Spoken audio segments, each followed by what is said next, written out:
Good afternoon, everyone. I hope I'm very sure you can see me. Can you see me? Yes, we can see you. Go ahead. Okay, thank you so much.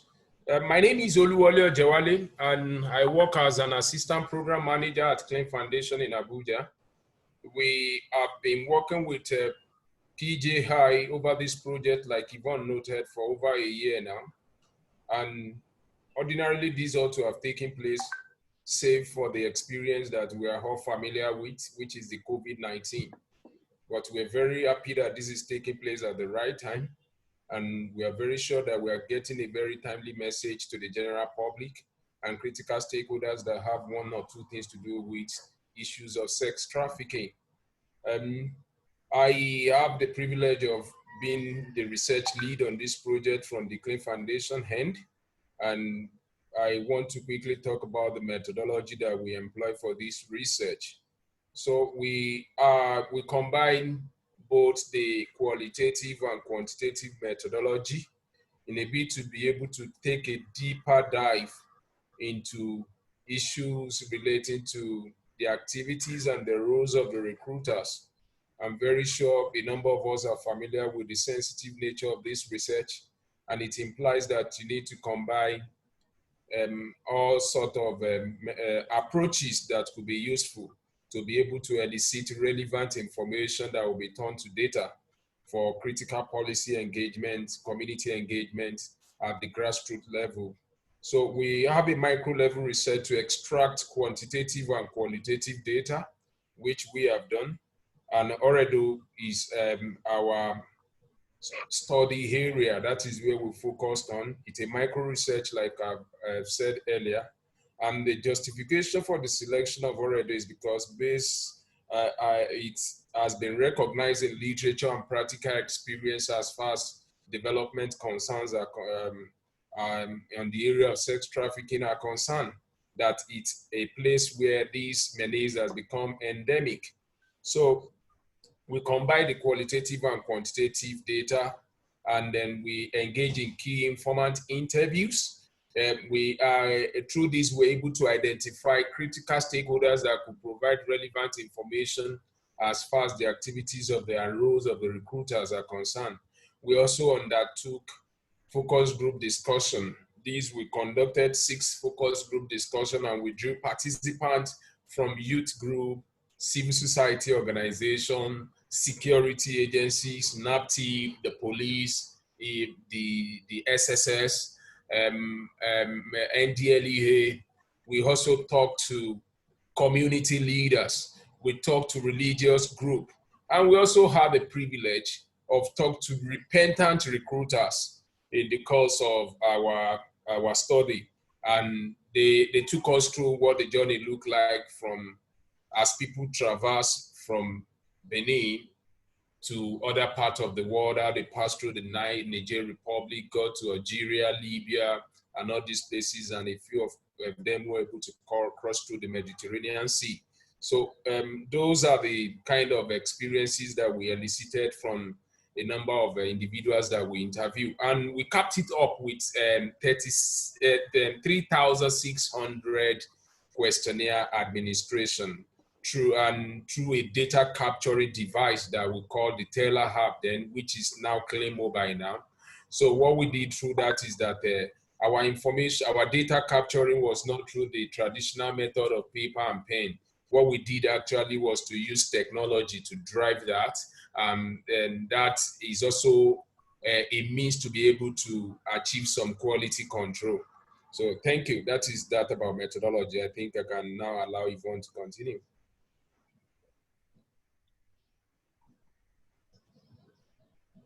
Okay, Susie, you're going to go share with us through the summary of findings. Hello, everyone. My name is Susie Chanturli. I'm not sure if I need to have my camera on. I'll put it on for now. Hello, everybody. I just wanted to start off by sharing our findings and to let you know how we've organized all of this data. Again, 3,600 questionnaires, all of the focus group conversations and interviews. And from that, we decided to organize it based upon these 3 buckets. One is, how well does this community understand and are aware of sex trafficking? How deep is their understanding, and how prevalent is it and how prevalent is sex trafficking in this area? The second area is, now that we see who has either been recruited or knows of somebody who has been recruited, we've asked them, what is their understanding of what a recruiter and enabler is?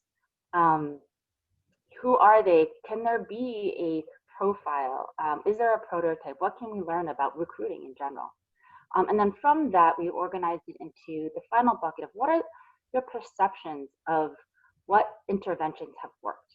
And why that matters is that if we want to design any other additional interventions or anything else to combat sex trafficking, we want to know who are the players that they trust, what means have they recognized as something that's working for them as a community.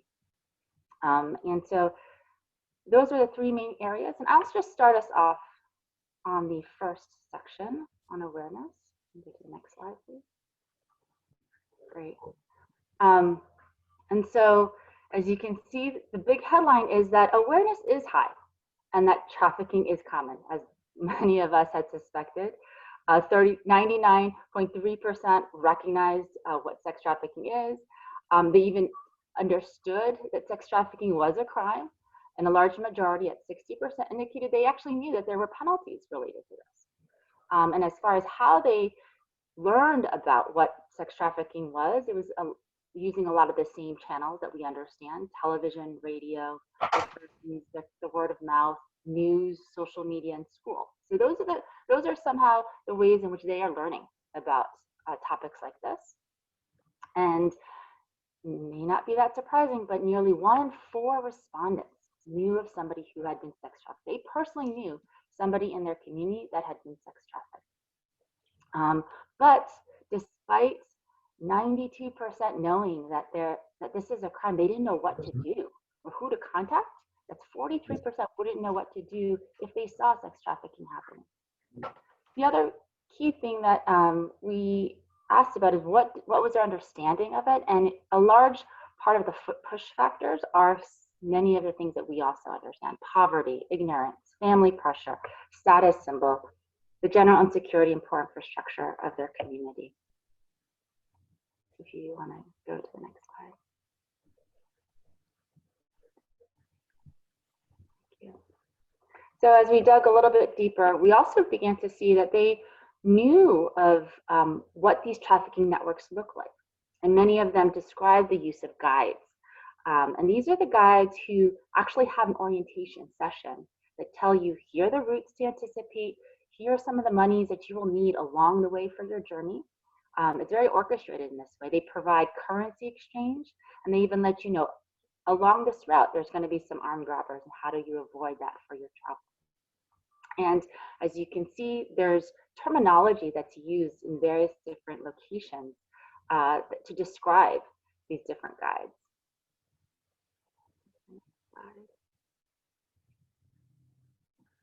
All right. Over to you, Wally.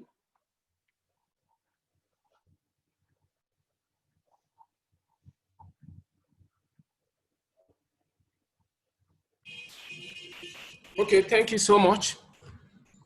We also took a deep dive into the demographics of the recruiters, and we look at the profile of the recruiters.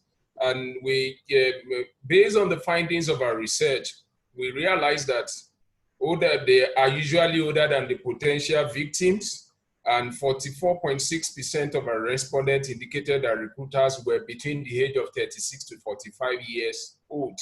This is the average is in between, and 7.3% of the recruiters were women. So the illicit trade has actually been dominated by women, according to the findings from our respondents. You can go to the next slide. So it's important to understand the tactics that the recruiters are using. So we also realize that recruiters are someone they know, that the potential victims know. They are usually from the local community, from the relative, from extended, and they probably even sometimes within the nuclear family. We had such experiences being shared. as we went through the research. And we realized that 63.5% of the respondents indicated that it was someone they knew, or 5.2% also indicated that they came through travel agents, while 3.6% said they came through people who foster themselves as people that are assisting people with employment opportunities, sometimes internally and sometimes externally. And then only 25% indicated that recruiters were strangers. So we had pocket of experiences shared with us, people meeting somebody at the motor park, and the whole process started in terms of luring the person into the sex trafficking market, particularly as a victim. So that is that about the tactics. And we also realized that they are changing methodology, particularly with the advent and the popularity of the digital platforms through which people engage. So two main categories of enablers were identified through our research. They are digital enablers who recruit potential victims on various online platforms such as Facebook, WhatsApp, and we also have physical enablers who go in person as recruiters, meeting people in their family, talking to people and saying, "Oh, you have this young girl. Can I help? Can I help you to get employment for her? If she crosses to the other side, things are going to be better on the other side of the divide." So they are physical enablers, and they go through the physical one-on-one contact. And then there are also EPA recruiters, people like I said earlier, that try to say they want to help maybe somebody that is in penury or somebody that is in abject poverty. And then how do they do that? They unpaid and maybe unaware of the trafficking implications. Sometimes this EPA's recruiter could be maybe a woman that has been dejected and that is suffering from poverty, couldn't take care of the children. So they aid the process unknowingly. And then there are also professional recruiters who are, they cash in on this, they collect financial, they do it purposefully for financial gain. So those are the type of recruiters that we identify. You can go to the next slide. Yeah. All right, so I think one of the distinctions I wanted to make here, as far as helper recruiters are concerned, a lot of times, I think these people, they're generally unpaid. So it's usually a situation where someone in Oreado local government area has a relative or a friend that lives overseas and then approaches somebody locally to say, look, I have a sister that's in Germany. People are suffering here. Let me help you in this way. And so they're actually well known within the community as people who are enabling trafficking, but not necessarily intentionally. The next thing that we found was that there were actually 5 categories of professional recruiters. And as Wale said, these are recruiters who are actually paid for every single person that they recruit. The first category was, we found were these foray boys, right? So these are young men who actually live overseas with their trafficking madams. And they're based usually in Europe. And they travel regularly to recruit on behalf of their madam in Benin. Then we also heard the terms bogas or connection man, right? And these are people who specialize in the overland smuggling route between Libya and Morocco. Next, we have voodoo or juju priests and pastors. And it was interesting that these actually, this group of people were enough to actually create a separate category on their own. So we know that, juju priests are generally the ones who are involved in trafficking by ensuring that the young woman swears an oath before she leaves Edo State. But on the other side of it, you have pastors as well who are actually part of the trafficking chain because they provide spiritual guidance or deliverance or protection. The young woman is usually brought by her mother to the pastor, and the pastor will pray for the journey after they have received some sort of a kickback of some sort.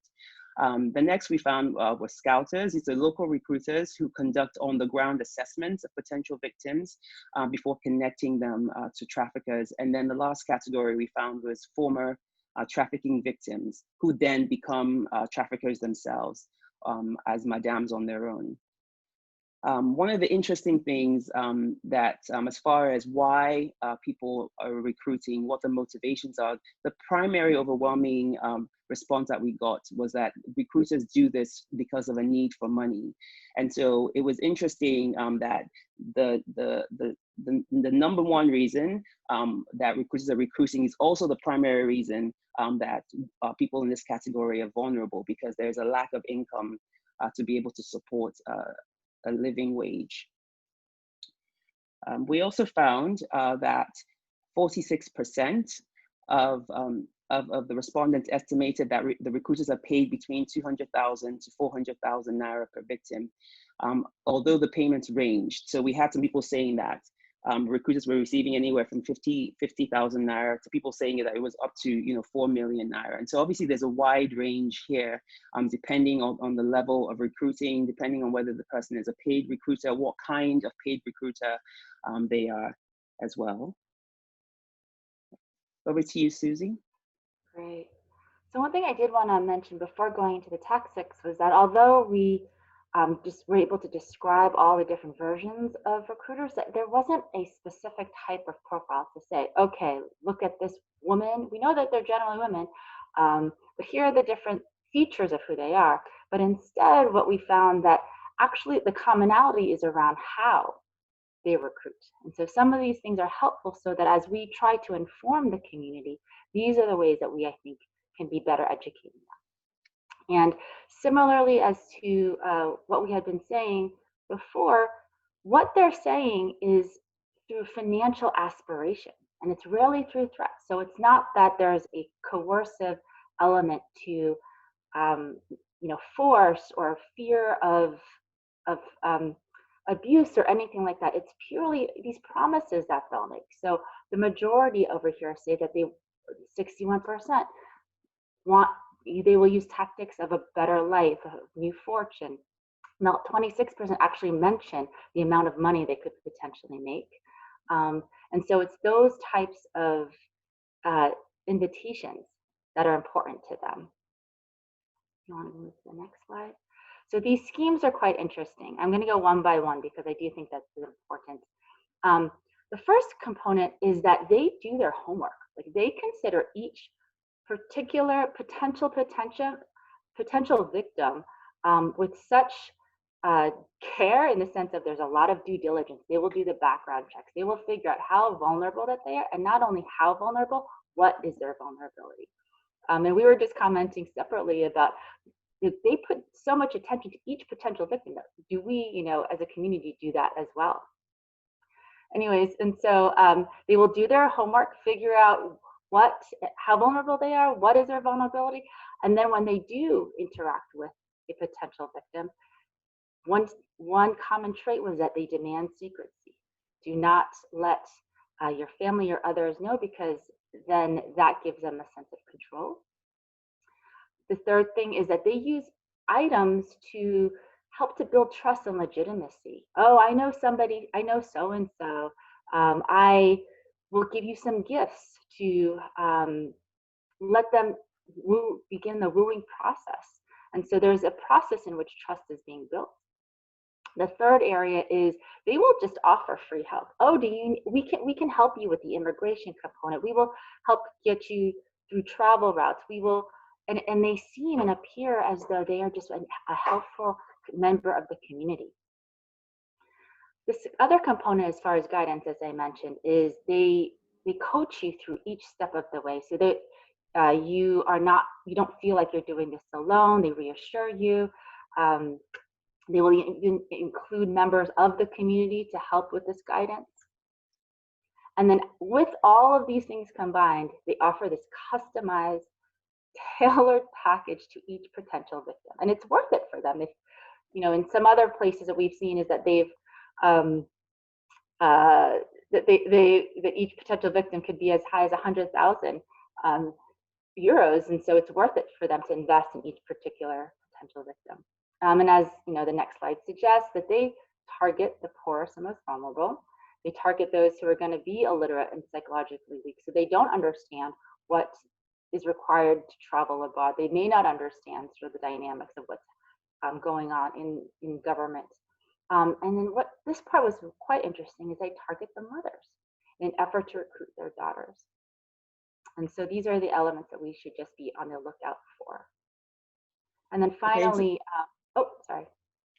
All right. So when it comes to the conditions that allow for recruiting to continue to proliferate in Edo State, I think one of the most interesting things was just the inability of would-be migrants, right, to be able to utilize legal passageways, right? So the idea of somebody going to get a visa at the American embassy or a visa at the British embassy was just completely impossible in the minds of the community, because the requirements are so stringent.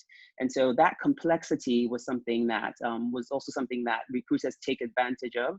And it's one of the conditions that we found that actually contributes to trafficking proliferating, particularly in Oreado local government area. Another significant point was this idea of community complicity, community acceptance, community tolerance of trafficking, right? So we know historically that this was something that, as far as the trafficking aspect of it, goes back to the 1980s, early 1990s.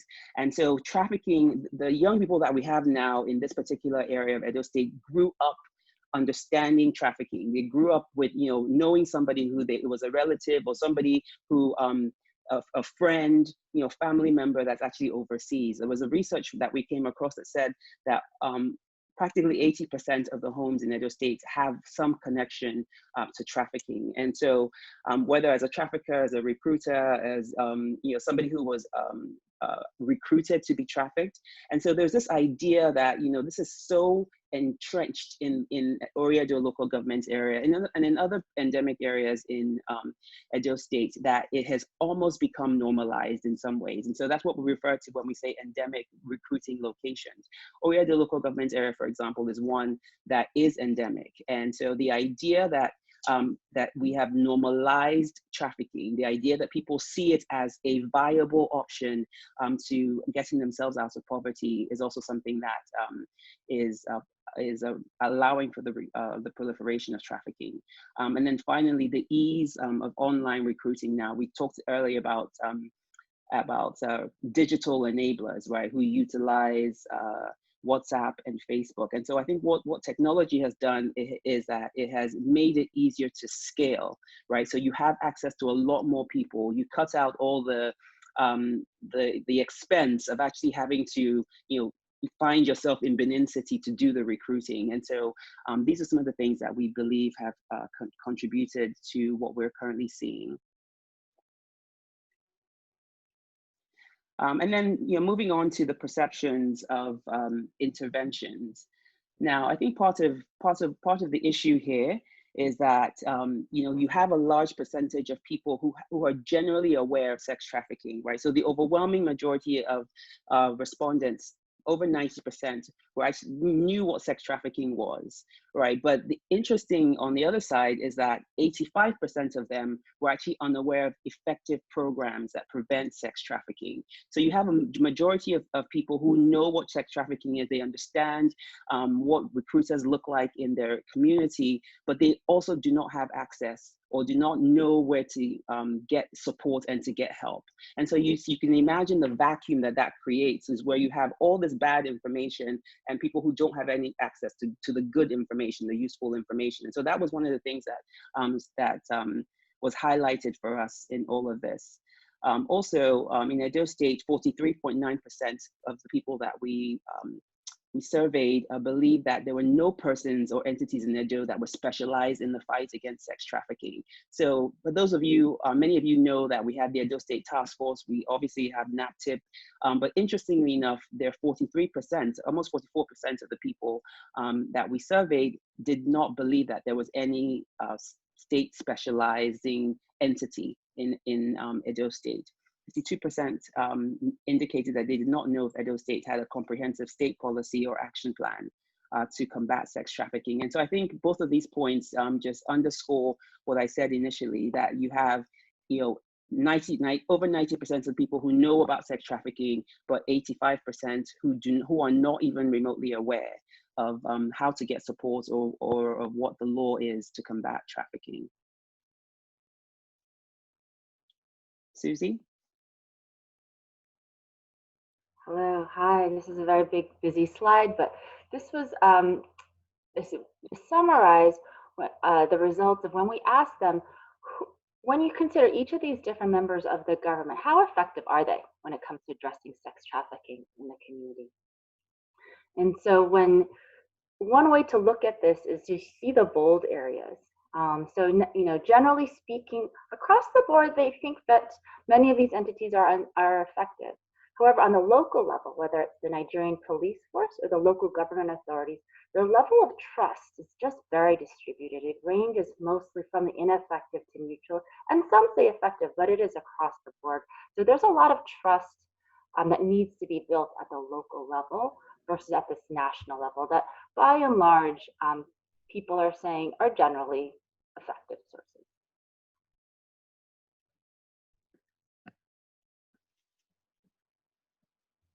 Wale?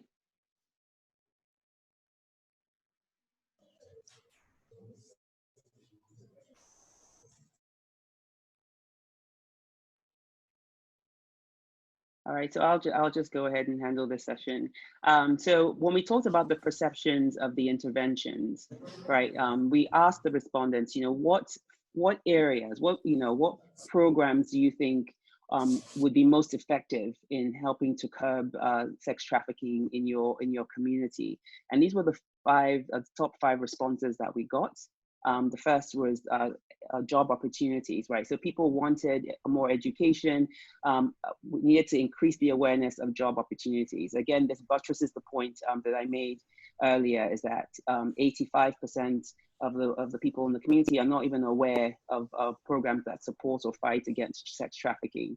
The second is awareness, education and awareness on the potential dangers and the risks of being trafficked. So what we got back and what we heard a lot were that people knew that the trip to Libya was dangerous, but as far as the details are concerned, there was a desire from the community to be able to learn more about that.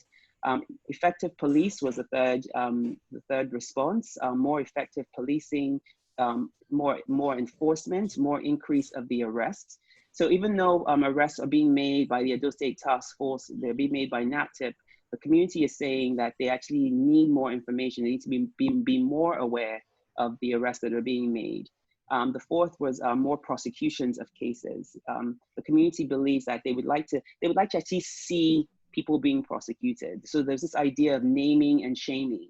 Actually pulling out these people onto TV, mentioning their names so that people would actually know, and that doing so was something that could actually help to deter future recruiters and traffickers.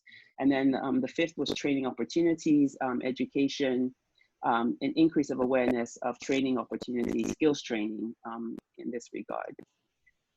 We also asked about, when respondents were asked who and which groups they would target to prevent sex trafficking, the overwhelming response was parents.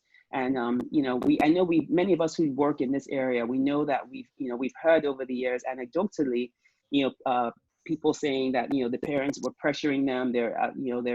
There's because of this community embrace of the idea of trafficking, right? You see a lot of parents, a lot of mothers particularly, saying to their daughters, can't you see Femi in Germany? They were just here, last year. Look at your age mates. Look at this one has bought a car for his mother. They're building a house for their father. What have you done for me? That kind of thing, and putting that sort of daily pressure on their children to travel. And so the community believes that as far as interventions are concerned, as far as awareness raising is concerned, the number one group of people to target were the parents. They also thought that youth programs would also be good, as well as schools, religious organizations, social clubs, associations, and market owners. And then there was other category that was made up of several different things. All right, so moving on to some of the conclusions that we found. The first thing was that general awareness of sex trafficking is high in this particular local government area, and recruiting is pervasive, right? So you have the combination of people knowing what sex trafficking is, but also almost, that gap that I mentioned earlier about not knowing necessarily about any programs to combat sex trafficking. People are also generally conversant on the terminology and the roots, like Susie mentioned a few minutes ago, but they're also very knowledgeable on recruiter mechanisms. They understand, what the recruiters look like in their community. They understand what the language is, the roots and things like that as well. So they were the ones that were actually able to help us frame, a profile, as you will, for what recruiters actually look like. And then the third is the lack of education. So like I said, there is high awareness, but that does not necessarily equate to knowledge or education on the subject, or where to get support. I thought this was very interesting. There was a comparison in poverty. So for those of us who work in this area, a lot of times you'll hear people when they're doing the research, say, well, Edo State is not the poorest in the country, Edo State is not the least educated, so poverty cannot be the reason why trafficking is occurring there. But I found this was very interesting, that the people in this community did not compare their poverty to any scientific definition. So they're not using the World Bank model of living in abject poverty and making less than $1.90 a day. What they're actually doing is comparing themselves to their counterparts in Europe. So for somebody who's living in Oyedo local government area, they're looking at Suzanne, who just left, two weeks ago. They're looking at her Facebook profile. She's standing, posing in front of a Lamborghini that's not hers. And that's where the comparison of poverty is made. So they're not comparing themselves to poverty as what you might see in the northeast of Nigeria. What they're actually, what they're comparing themselves to are other people that are in Europe. So that's why this answer of poverty keeps coming up over and over in all the research that we found. Last year, the Edo State Task Force did a study, and they also found that poverty was the #1 issue. And so I think for us who are doing the work as stakeholders, the reason we need to acknowledge the fact that that comparison of poverty is not to people in the Northeast, it's not to any scientific data, it's actually a comparison to their age mates or counterparts that are living overseas. And then the other conclusion that we found was that the community was saying, look, if you are designing an intervention for us, it should be voiced by us. It should have, you should include us as part of the process. And so one of the things we do at Pathfinder is when we're designing any interventions is that we bring a group of people together. It's called The Voice. And so we include former traffickers, former recruiters, survivors of sex trafficking, people who were unsuccessfully recruited. And then we share with them, what our plan is. They then give us feedback. Oh, this is not going to work. Oh, this will work. Okay, try this. Oh, actually, people have moved away from that. That's how we got the information about digital enablers is if you're building an intervention, it has to be voiced by that community because they're the ones who have the lived experience. They're the ones who can tell you that this will actually be successful. And so what we found is that a lot of interventions that are being designed somewhere in Europe because it worked in Vietnam or it worked in Bangladesh. It's not necessarily going to work in Oyedo local government area. And so when you're creating an intervention, we need to make sure that those voices are represented because they are able to give us the highest level of success. Another conclusion that we found is that enablers are entrenched. They are critical initial actors, and they operate with the same modus operandi. So as Susie was explaining, we don't have the exact, you can't look at a particular person and say, okay, this is a profile of an enabler. You can do that for a potential victim. So we've come up with our 12-point vulnerability criteria at Pathfinders for a potential victim. We know what they look like. We know what their age ranges are. We know what their history potentially is. But for recruiters, you can't actually do that because recruiters are mothers, they are pastors, they are boyfriends, they are, they cut across the board. But I think what we were able to do was create a profile based on their tactics, based on their modus operandi. And that's what we have been able to do and we discussed earlier. The other conclusion was that breaking the link is crucial. So breaking that link between the recruiters and the potential victim is actually crucial, but it's actually also possible. So the research has shown us that if you're able to actually reach the potential victim in time, you can actually break the link between her and the trafficker by addressing the middleman, which is the recruiter. All right, so I'll pass it back over to you. Oh, shit, I'm sorry, this is me as well.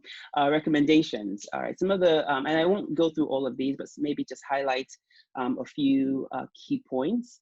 And so these are recommendations that we are recommending as the researchers on the project, but also incorporating the recommendations from the community as well.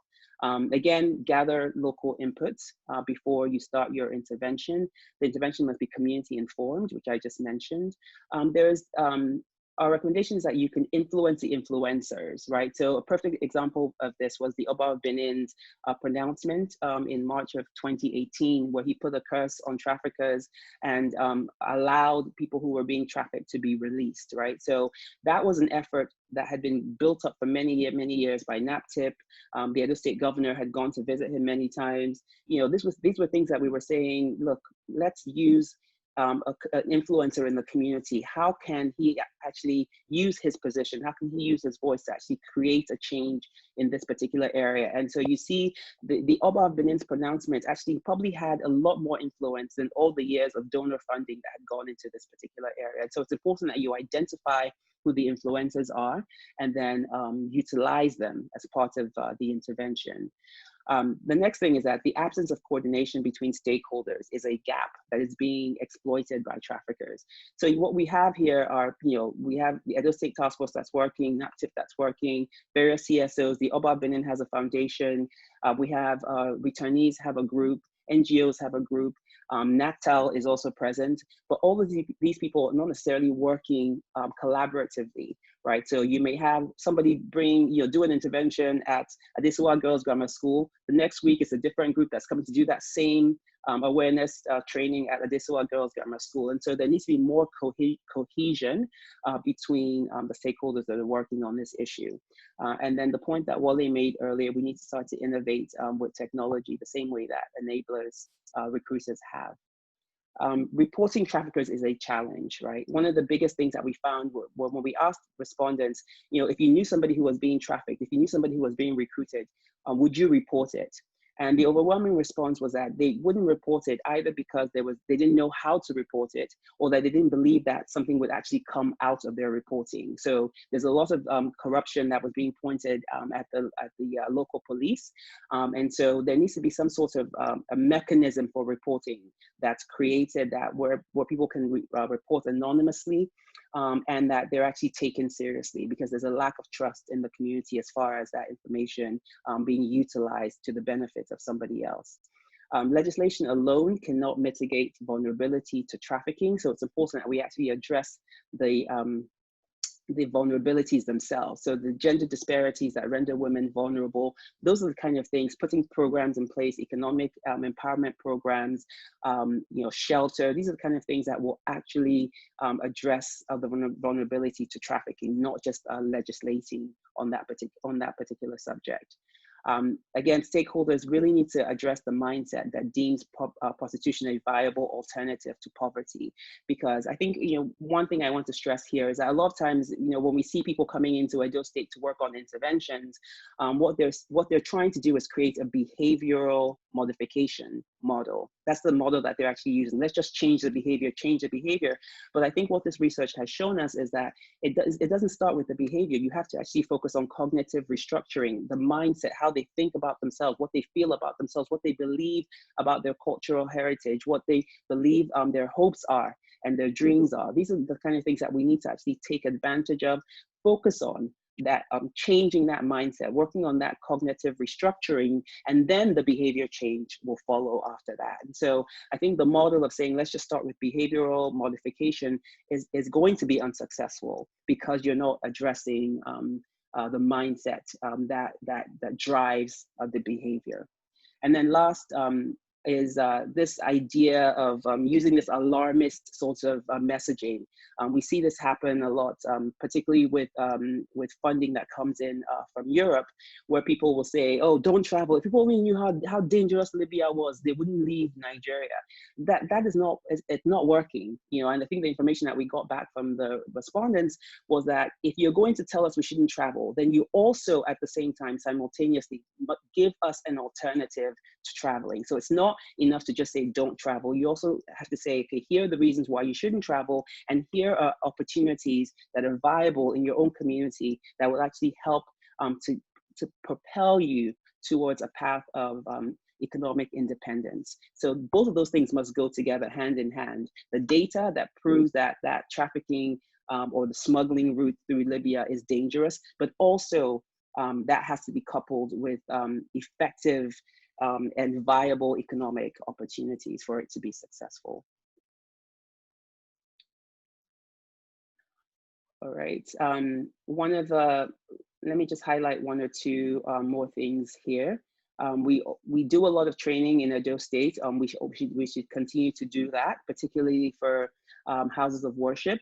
Because one of the points that we found was that only about 8% of the community heard about trafficking from their houses of worship. These are people who are so influential, you know, pastors and imams. They're so influential in their communities, and so if they would take advantage of that influence by sharing information about trafficking, sharing about the dangers of trafficking, we believe that would be helpful to actually reducing the incidence of trafficking from Oreado local government area. Another recommendation was also to establish a formal witness protection program. I know that when we have survivors who are interested in potentially prosecuting the case against the trafficker, one of their fears is that, you know, the trafficker then starts to threaten their mother, starts to threaten them. The last time that we tried to get protection for these young women, I think the best that we could get was some sort of an affidavit that the government agency had the person who had been arrested, the perpetrator, sign, right? And so that's not enough. There has to be some sort of a witness protection program where people will actually feel safe and protected so that they can actually increase the number of prosecutions. Because if the survivor does not feel safe, they feel threatened, they're not going to be interested in helping you to prosecute your cases. And so those things have to go hand in hand as well. We also need to create a toll-free anonymous reporting helpline, like I mentioned earlier. All right, so as a result of this, all of this research, one of the things that we wanted to be able to create was certain pilots, interventions, right, that we thought could potentially be helpful to the community. As you will remember, when we were asked the respondents who we should be targeting, there were youth programs, there were parents, and so what we've tried to come up with here is one that will actually provide support for potential victims as well. And so we're calling it Each One, Reach One. And so we're launching this, it will be conducted on September 29th, next week. And so the idea of this pilot is to bring together survivors and potentially vulnerable young women and hopefully members in their families, ideally, their mothers. And so the survivors will be paired with a potentially vulnerable young woman, and that survivor will be trained on all the information that we've received as far as recruiting is concerned in Oreado local government area. They then become an ambassador, and we're going to be referring to them as my sister's keeper. So meaning that they're actually going to be shadowing, the potentially vulnerable young woman will be shadowing the survivor and ensuring that they have all the information that they need as far as being protected from recruiters. And so both of these groups will receive the training. They will be informed about the profile of the enabler that we've discussed, what tactics they use, when and how to report. The survivor will also be invited to share about her own experiences, because again, those stories are the most powerful because they can hear from the horse's mouth, somebody who has actually had the experience, someone who lives within their community that has had this experience. And so we find that those testimonies or testimonials are the most effective. And so what we're hoping is that for a period of 6 months, we will track both the survivor and the potential victim and members of her family, and ensure that the survivor is getting the correct information to these people, that they know where resources are that are available for skills training or for for loans or whatever it is that they particularly need that will address their vulnerability. Ultimately, the goal is that we can slave-proof that particular young woman from becoming trafficked. And so we're going to be monitoring them, like I said, for a period of 6 months. So over to you, Wale, to discuss the additional areas of research that are needed.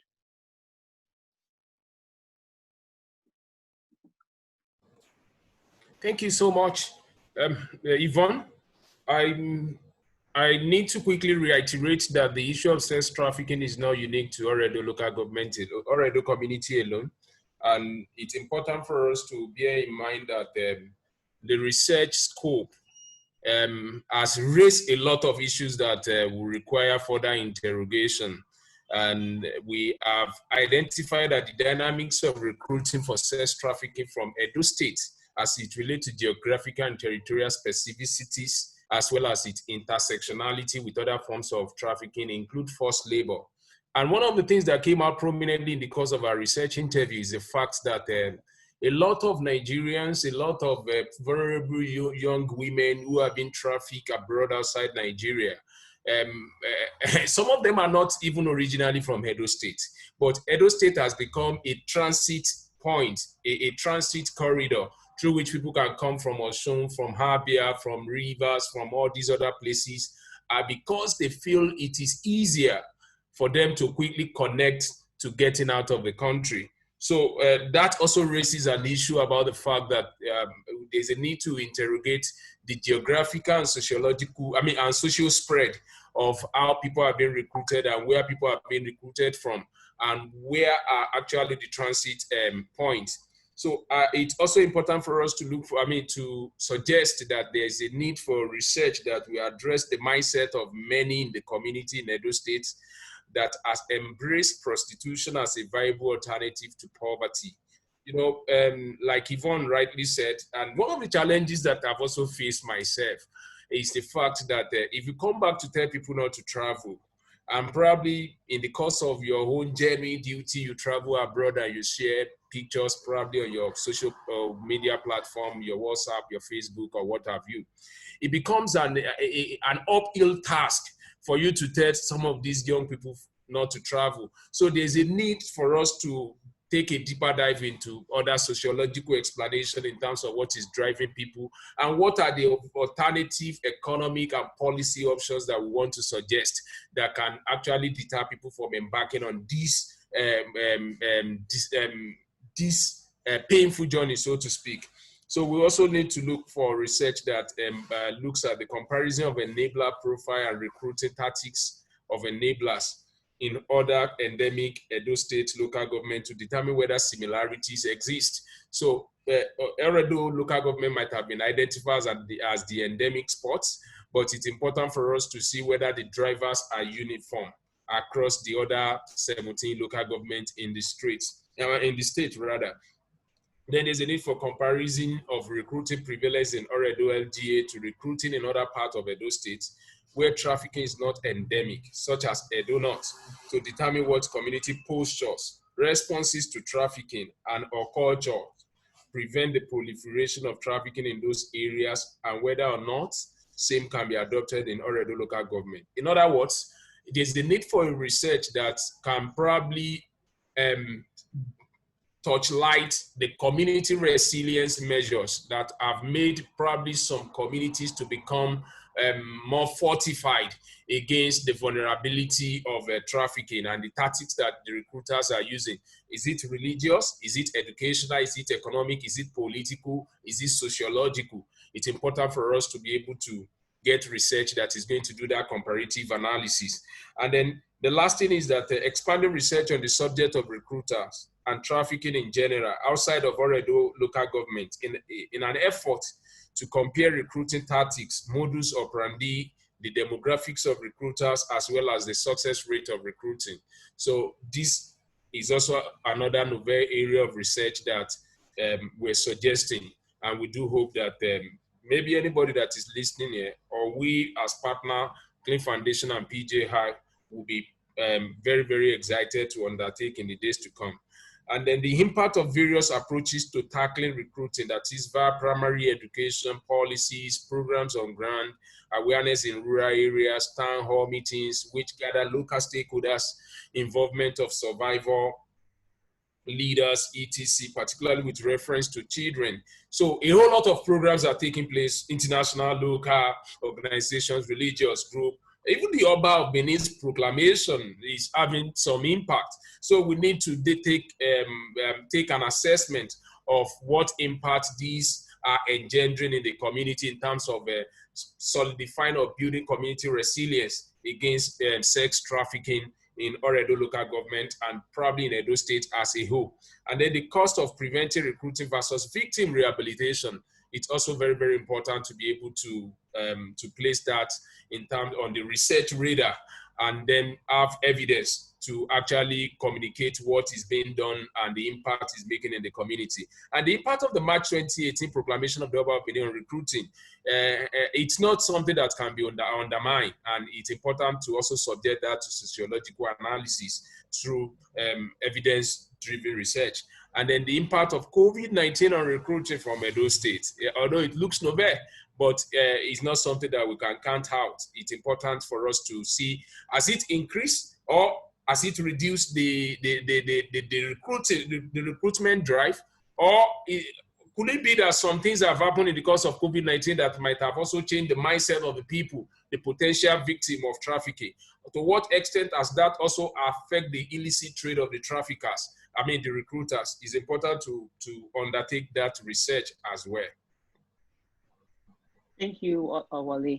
So we're going to open the floor now for questions and answers. As I mentioned earlier at the beginning, the idea is to also incorporate your own voices so that we can hear from you about some of what you think may be an improvement. Get your recommendations, any suggestions on best practices. If there's anything that maybe surprised you, something that a prevention strategy that you might have, or something that you've thought of that may be able to come out of this research. We'd like to be able to definitely hear from you on that. The one point I wanted to make about COVID-19 is that on the ground, we're hearing from our survivors that they had an extremely, really difficult time because the government wasn't necessarily very helpful to them. You know, so I think most of us probably on this call were able to, you know, we had some sort of cushion in our budget. Perhaps we were able to withstand the full impact of COVID, which we know is still ongoing. But for many of these people that were living hand to mouth, many of our survivors had to shut their businesses. Many of them could not feed their children. Many of them could not, you know, get access to us because of the lockdown, and it has impacted them in a way that was not just triggering for their past trauma, but also has created this resolve within some people that what they're saying is that once the borders fully reopen, we know that the numbers that were arriving in Europe prior to COVID-19 were actually decreasing from Nigeria. But what we're hearing on the ground now is that because of the way that COVID-19 has really impacted survivors, returnees, people who are living in abject poverty, that number is going to increase as far as people who are actually leaving the country. So that's something that we should keep in mind. For those of us who are working on this area, we've started actually looking into how we can combat that possibility through some of the interventions that we are going to be creating as a result of this particular research. And so I know that, let's head to the chat. If I can hand it over to you, Wale. I know that we saw a hand raised, or if anybody would like to speak or share, please feel free to raise your hand and we can have you join the conversation.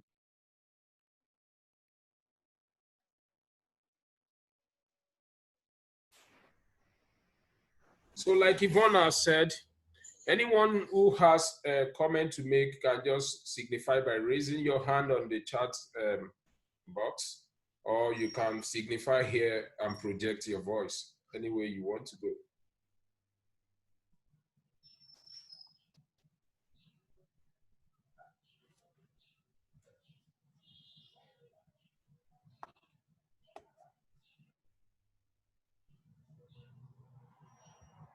I don't know if there's some comments in the chat. Also, please take advantage of that by providing us with your information as far as where you are joining us from, the organization that you work for, any contact details, so that we can also keep you in the loop on future events coming up.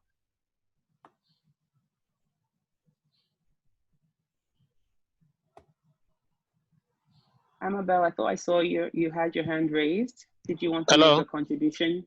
Oh, sorry. Who's speaking, please? Mr. Kelechi, you can go ahead. We can hear you. Hello. Yes, we can hear you. Please go ahead. Oh, good afternoon, everybody. Thank you for this. Can I speak? Sorry, we had Hello? somebody that was speaking. Kelechi, maybe we can have you speak after her. Yes, please go ahead. Okay.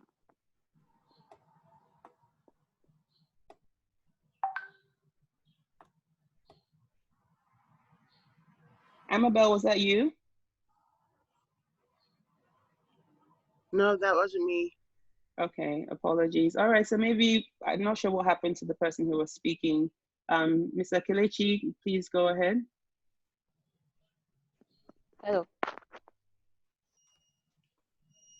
Yes, we can hear you. Okay. Well, my name is Kelechi Robinson. Good afternoon. Thank you for joining us. Can we have your Oh. comment or question, contribution, please? Okay, mine is a contribution comment. All right, so I've listened to the findings from the research. Gladly, I was part of the research and rich information coming out from the research. Based on the findings and from other research one has been part of, we'll discover that a lot of people are aware of the implication of, being part of sex trafficking, being a victim of sex trafficking, but many times, because they don't have means of livelihood, they are torn between two, wrong opinions, having to suffer to die in Nigeria here and having to, risk their life traveling irregularly or being trafficked, as the case may be. There was one research we went and, we're talking to them about, the dangers of traveling regularly. They could travel regularly if they wanted to. They couldn't travel irregularly. And, one of the responses, one of the parents, it wasn't the parent, he said, hello? Yes, we can hear you. All right, she said, all die now die. All right, we are dying of hunger here, and you're talking about dying, traveling irregularly. So what we were doing was we were linking our awareness to livelihood opportunities around in Edo State. So if we can have organizations, more organizations do that. All right, while you are talking about carrying out awareness about the issues of irregular migration, human trafficking, you can link with organizations that have trainings, that have programs to curb poverty, so that, as you're saying, don't travel irregular, don't get yourself involved in sex trafficking. There is an opportunity here. So someone is saying, okay, so there's something here. And because most of the time they are like nothing to do here, no work, no training, no money. I'd rather take the risk. If I make it, I can have something there. So that's what I wanted to contribute. Thank you so much for that. We have a question here in the chat from Barrister Dan. He says, thanks for the work that was done. It was a very well-researched job. I'm wondering if there are any statistics on the number of social media recruiters versus, I think he's making that comparison between social media recruiters and in-person physical recruiters. Wale, can I pass that one over to you?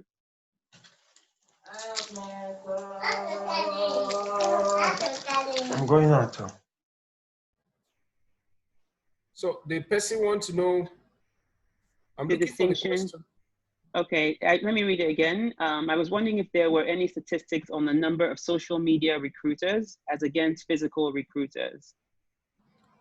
No, we didn't. Our research didn't touch on such details. it just highlighted the dimensions of recruiting in terms of the typologies of recruiters. Some people who post themselves within the social media platform, and the other people who are going in person. So we didn't touch light to that detail in terms of pinning exact number, but we have the general perception of the people, and people who also share their lived experiences. What is just very, very illuminating from what we have gotten is the fact that the dimension of social media is just emerging, and we never can tell in terms of prediction. But I think as social media continue to penetrate the community, it might gain ascendance in terms of probably 5 years, 10 years down the line. Anyway, we don't emphasize that the menace is still going to be with us, but it's growing on a daily basis. And I can share just one example of one of the victims that actually got to Libya. So she shared an experience about when she came back into Benin and started evangelizing that people should not get involved in all this. And one of the ladies that she was talking to actually happened to be somebody that has crossed over to Torino in Italy. She started sharing, broadcasting Facebook posts and all these things. And that is the moment that the pressure to also get out started building up. And as she was trying to persuade the young lady, she said 3 months down the line, the lady has also crossed over. So what you see is that the moment people get to the other side and they start flouting all these pictures and the good pictures at the other side, the people who are also watching them probably on WhatsApp or Facebook, the pressure starts generating within them to also cross over to the other side. So we don't have the exact in numerical term how many persons we've been able to pin down that they are engaging solely on through the social media platform. But I think it's also important to note that it's sometimes a mixture of both. There are some people who are being recruited through the social media platform, but you also need somebody on the ground to facilitate the process in terms of moving from the point of origin and how they also going to get to the point of destination. But I think probably Nnamdi might want to say something on this. Yeah, thank you, Ole. You made a major point that it wasn't a major focus on the research. But just to add that that information actually filtered into the findings from the focus group discussion that we held as part of the methodology for this research. So there is no numerical figure as regards comparing digital recruiters and physical recruiters, but it filtered in when at the focus group discussion, the methodology of recruitment was discussed. That's how the information came into the finding. Thank you.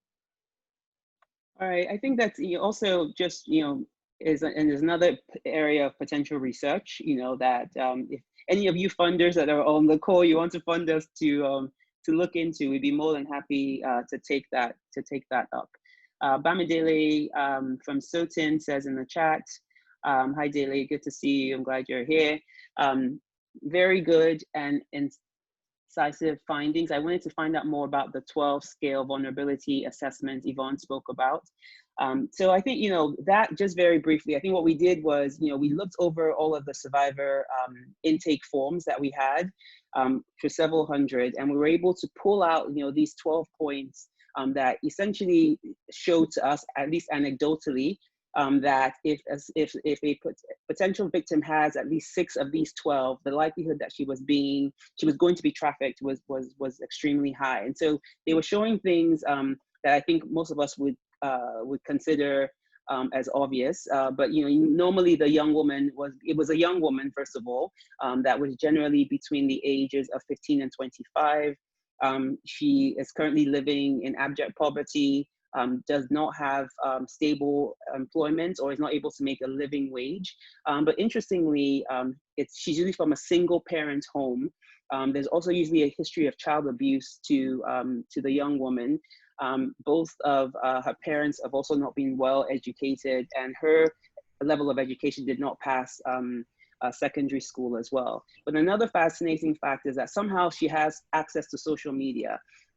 which is like the point, to buttress the point that Wale was saying, she's able to have access to seeing other people that were within her community who have now crossed over to Europe and are now, you know, successful, right? And so that access to social media is also laced with this mindset that I mentioned earlier about the idea that prostitution is a viable alternative to that comparison poverty that I mentioned. And so those are some of the things that are on our list that we've been able to pull out based on our review of our survivors' intake forms.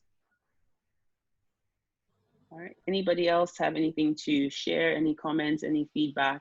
If the people that you know that you think would appreciate a copy of our reports, perhaps you can also put their information in the chat so that we are able to reach them.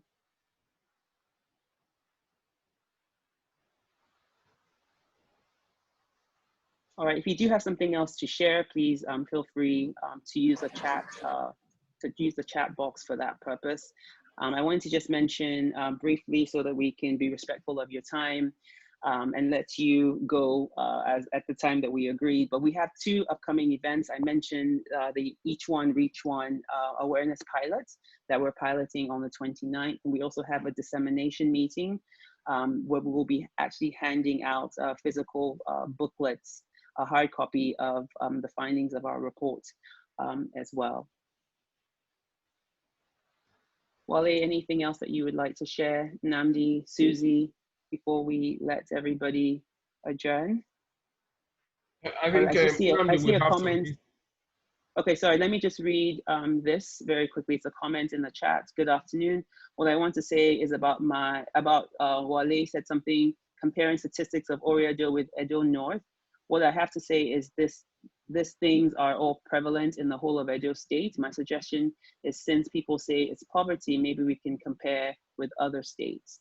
I don't know if Wale or Nnamdi wanted to say something else about that, but I know that when Sotin did, which is the Stamping Out Trafficking in Nigeria project, when I was involved in also one of the research projects that they took on. Daly, I don't know if you're still on the call, but I believe one of the findings there was that there were particular areas where trafficking was not as endemic, and Edo North certainly stood out as one of those particular areas. But yeah, certainly a state-to-state comparison, I think, might be useful as well to look at exactly what's preventing the proliferation of trafficking in those areas, and then determining whether some of those things can be adopted in Edo State. Wale or Nnamdi or Susie, anything else you'd like to share? Okay, thank you so much. I think you've answered the question. It's just to say that why I don't have statistics on what is obtainable in Edo North. We have only worked in Oredo local government. What I'm just trying to bring out of that is the fact that we have realized in terms of interacting with the people directly, and a couple of people are also implementing projects around sex trafficking before we zero in on Oredo local governments.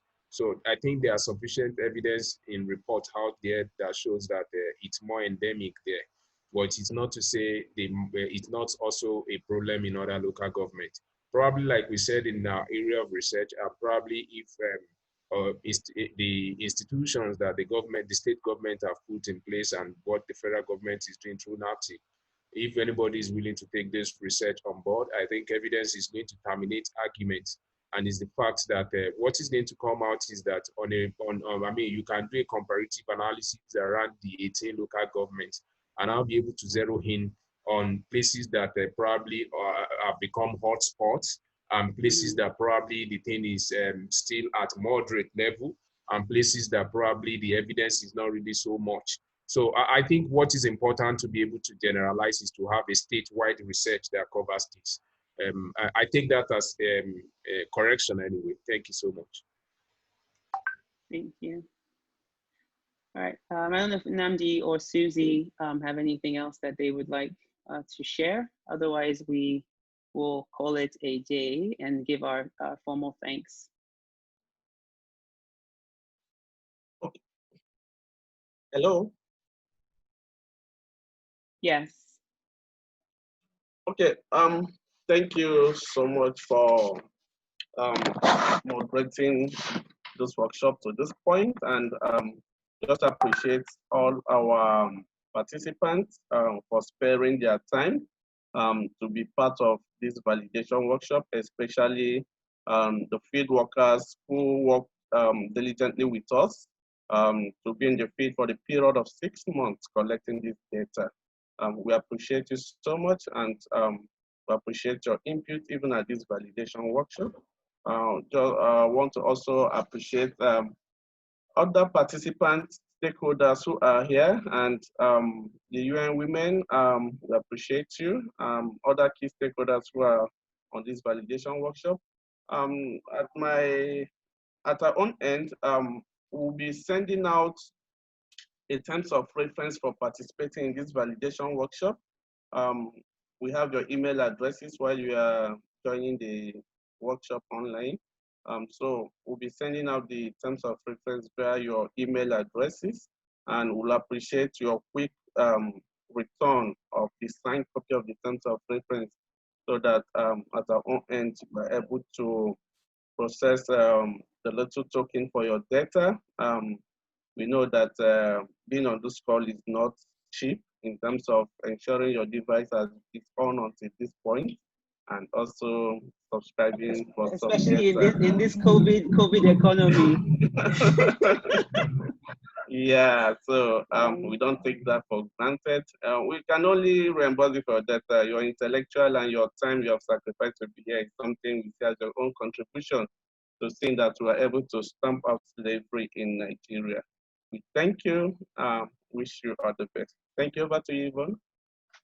All right. I don't know, Angus, did you still want to share something, or should we, or has your No, Hi, can you hear me? Yes, we can hear you. Hi, Yvonne. Yeah, I just wanted to say that's great research, and congratulations to you and your team. I think that's outstanding, actually. I just wanted to share a couple of things. The role of social media, because when we've been repatriating girls from the Middle East, one of the most insidious things that we've been seeing is that girls that we're actually helping sharing this amazing story on their social media timeline, and it's WhatsApp that's the worst thing, and then followed by Facebook. And even as the last girl we brought home, which was last week, she'd been locked up in a flat for 4 years, but even on her way to the airport, she's sharing this amazing Dubai social media success story, having been locked in an apartment for 4 years. And one of the motivations is shame.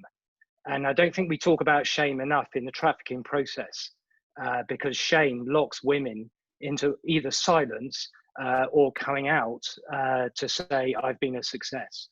So I think your research is very interesting around that. And as the digital world expands in Nigeria, it's going to be very interesting to see how you can regulate that. So anyway, congratulations on that research. It's outstanding. Thank you. Thank you. All right, so we have another comment here that says, from what I've gathered over the field, over the years, the most endemic area remain Oka local government. It will be important if it's looked at, right? Upper Sakwambara is also, yeah, those are also, I mean, the areas that we found where people were pointing to as far as endemic, those were 2 areas that definitely stood out. All right, so on behalf of Clean and Pathfinders, we're grateful again for the time that you shared, for the support that we received to fund this project from DFID, UKAID, for all the time and all the hours and the diligent work that was done on the research end of it by Clean Foundation. We appreciate what you were able to bring to the table to make this a success. So as I mentioned, if you would like additional information, we have your information. Please make sure you put that in the chat so that we can connect with you and possibly get a hard copy of the booklet to you as well. So, but on that note, I thank you once again for joining us and look forward to staying in touch with you. Take care, everyone. Bye. Jamola, please, the national anthem. Is someone singing it for us? Wale, perhaps we can hear you sing. Do you and Nnamdi do a duet? I think it's got the national anthem is coming live. Okay, wonderful. Lord, I'm excused.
All right, thank you once again, and have a great rest of your day. Bye-bye.